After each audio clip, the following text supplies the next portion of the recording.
তো hello friends, আজকে আমার ডে 14। তো তোমরা দেখতে পাচ্ছ, তো আমি আবারও শুরু করে দিলাম আমার এক্সারসাইজ।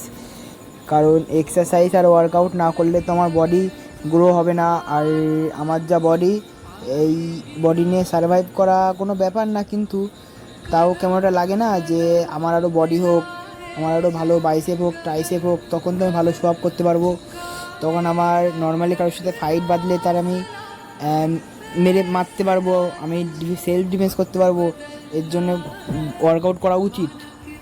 অবশ্যই আমি এটাই ভাবি, আমি এটার জন্য আমি বেশিরভাগ ওয়ার্কআউট করি। আমি এটা ভেবে ওয়ার্কআউট করি যে আমি নিজেকে সেলফ ডিফেন্স করতে পারবো। তো তোমরা যদি চাও, তোমরাও বাড়িতে এরকম করে তোমরাও বডি বানাতে পারো। জিমে যাওয়ার কোনো দরকার নেই, তোমরা অবশ্যই বাড়িতে বসে এরকমভাবে বডি বানাতে পারবে, দেখতে পাচ্ছ।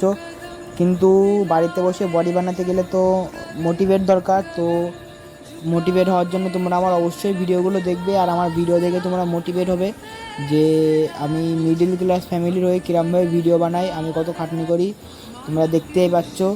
তো আজকের ভিডিওটা এইটুকুনি ছিল। যদি ভালো লেগে থাকে সাবস্ক্রাইব করে দিও। Bye bye.